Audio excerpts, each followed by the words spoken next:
there were many times that I was there at 770. In itself, it's just an unbelievable experience to be there when the Rebbe was there. And I remember Moshe Kotlarski, they had an area close to the Rebbe's platform that was for VIPs, very important people. And Moshe takes me, I had no idea, Moshe dragged me, he is that kind of a guy, and you let him drag you, he has that power. But he pushes me into this group of men who are standing, and I am right at, in those days I was taller than I am now, and I wanted to get in the back of the group. I didn't want to block somebody's view, but I could see the Rebbe's shoes. I could see the Rebbe, but I happened to be right on the level, and I saw that he apparently had difficulty with the thing, a growth on the back of the heel. His shoes were cut low, and it's like a callus or something there. And I remarked about that to Moshe, and he said, you know, very few people know that. He said, I'm amazed that you observed that. And that it just got me. But there's so many things I want to tell you, and I'm getting the signal from my wife, you know, when I got to go home with her, so we can't go on too much longer. But I was with my wife when our first trip to Israel. I think it was 1975. And we were wandering around in Mea Shearim, and I came across, I'll think of his name in a moment, little tiny store that had religious, what was his name? Cohen, but anyhow, in the window, in the window, I saw these kippahs that were Bukharan kippahs. I'd never seen anything like that before. And I went in, and you got the man and his wife are there behind the counter.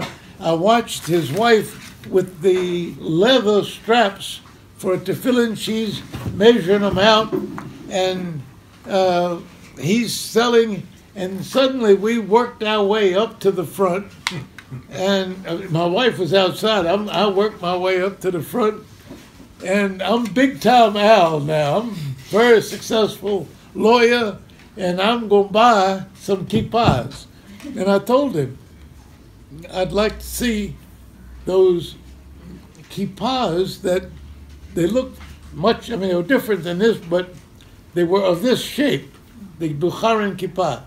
And he says, oh, you mean the Bukharan kippah? And I said, that's what it is.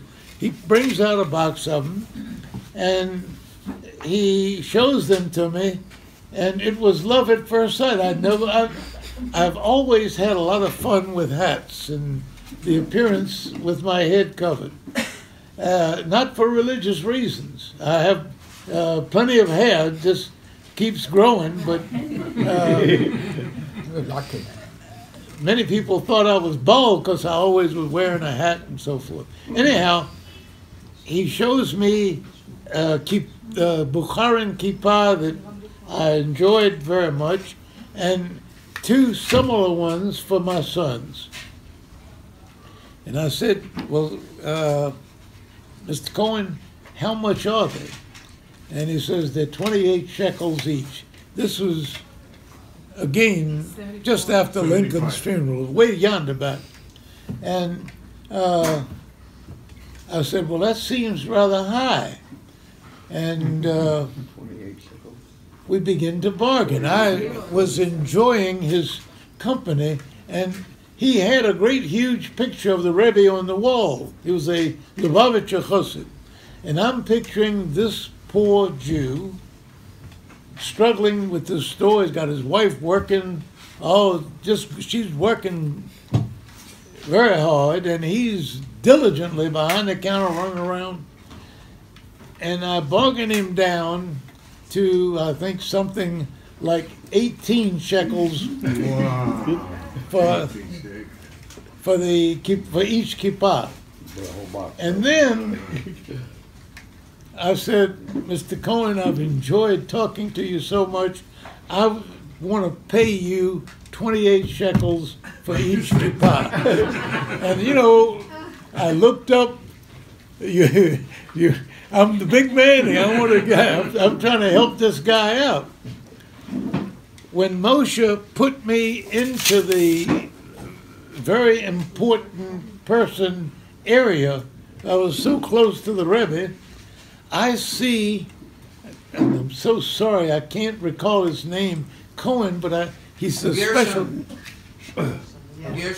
Gershon Cohen, exactly right, exactly right. I'm also a customer. Well, Gershon Cohen. 28 or for 18?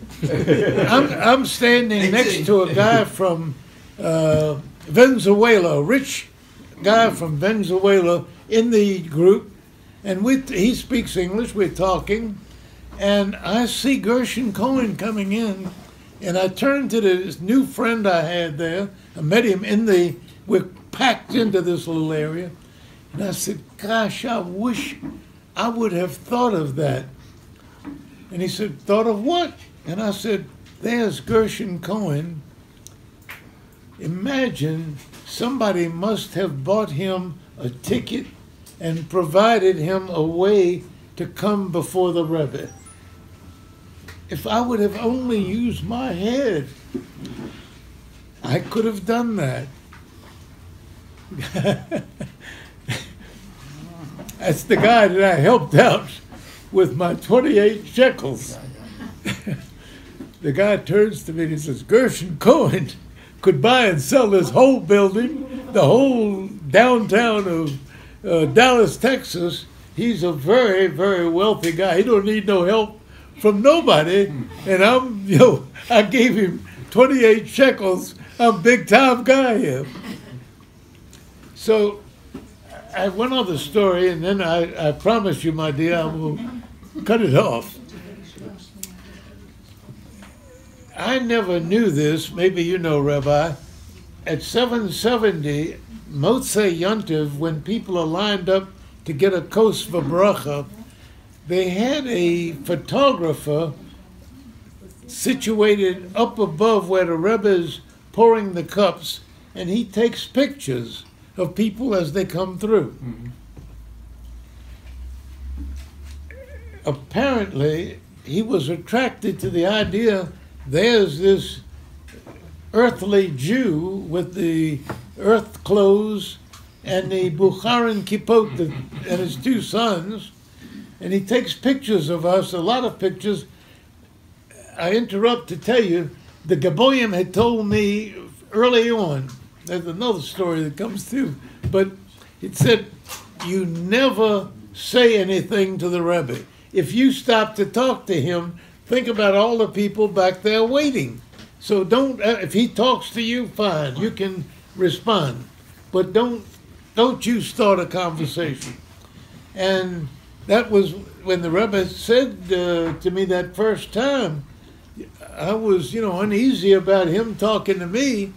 But all of that went away when, just the having the Rebbe in my body, in my soul, that never went away. Anyhow, those pictures were taken of the three of us without Bukharin kippot. I'm now going to fast forward probably 3 or 4 years, maybe even 5 years or 6 years, and I'm back in Crown Heights. I've never been anywhere else in Brooklyn but Crown Heights, and I've never been to Crown Heights before Moshe Kotlarski had us there for Hoshana Rabbah. And that's where I learned to drink vodka straight, just like the deacon here and I. We got a lot in common. But I'm walking down the street with some of a fellow who did sichot in English. His name begins with a Y, and I can't. Yonah? Yonah, exactly Yonah. right. I met Yonah through Moshe, and we're walking down the street in Crown Heights, and along comes two Hasidim, and they stop and they're talking to Yonah in Yiddish, and I don't know what's going on. And suddenly, they're all wearing capotas. One of them, out of nowhere, one opens his coat.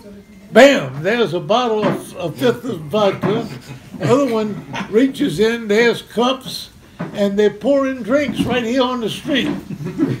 And so what can I do? I had never drunk vodka straight.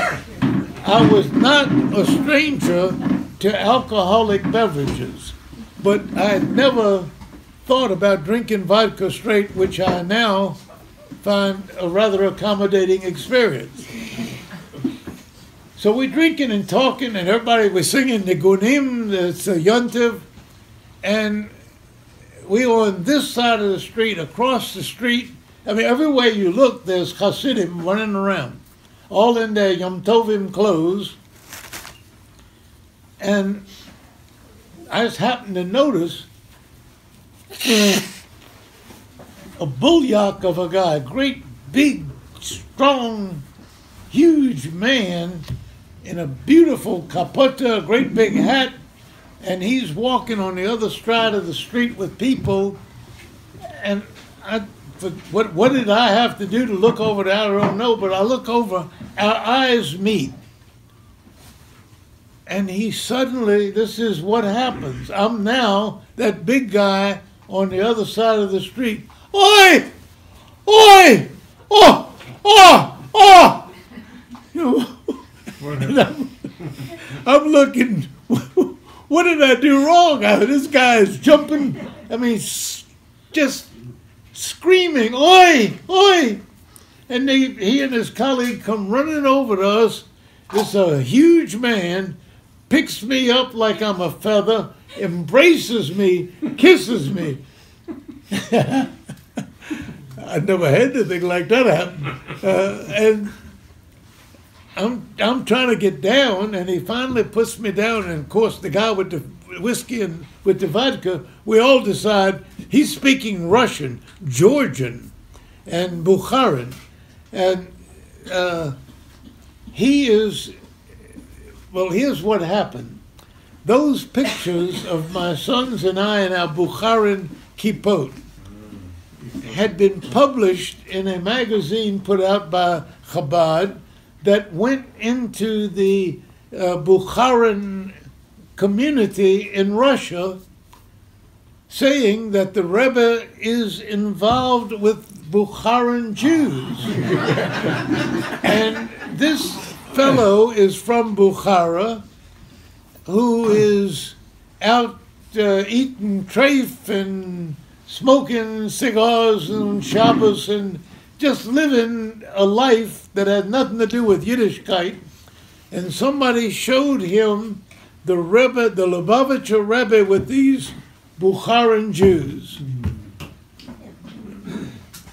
The pictures, according to when I could breathe again, and he let me go, according to the pictures, that changed his life. He decided if the Lubavitcher Rebbe in Brooklyn in America is interested in the Bukharan Jews, I'm a Bukharan Jew.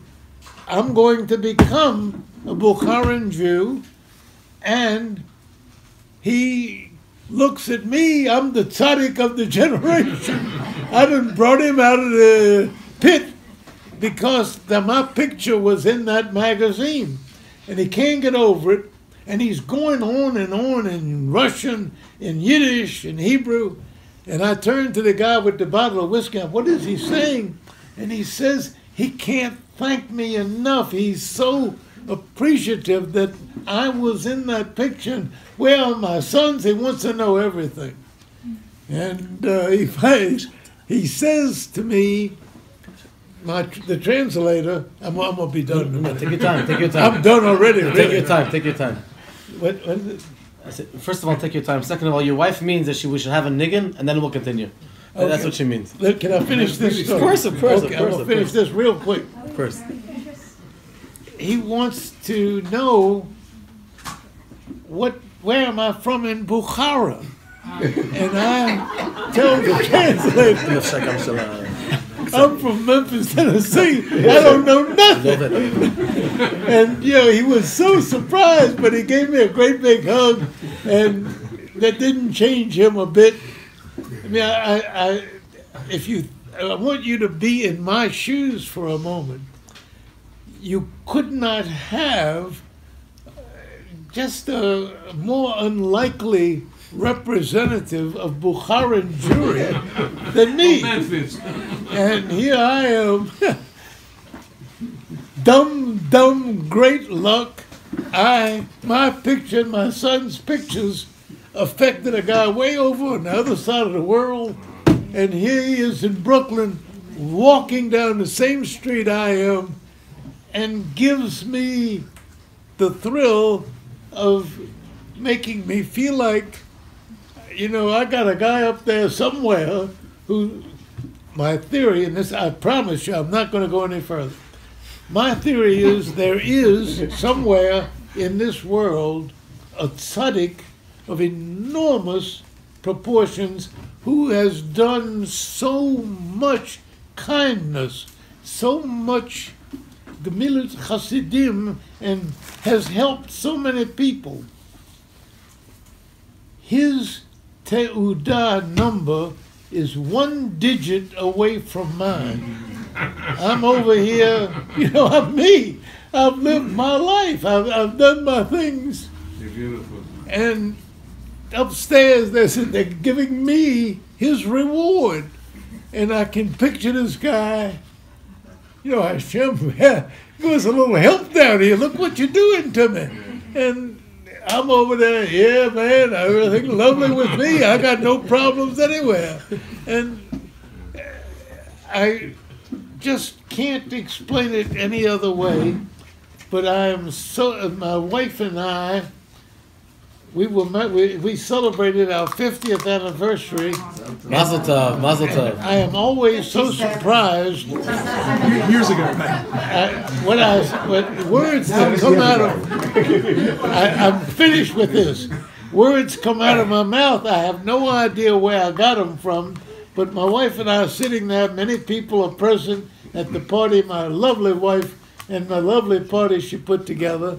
And I said, my wife and I swim every day in a river of nachas, a tsunami of nachas. I don't know where I got it from, but that is the life that I have lived, and I thank you for your patience, your tolerance. Chaim.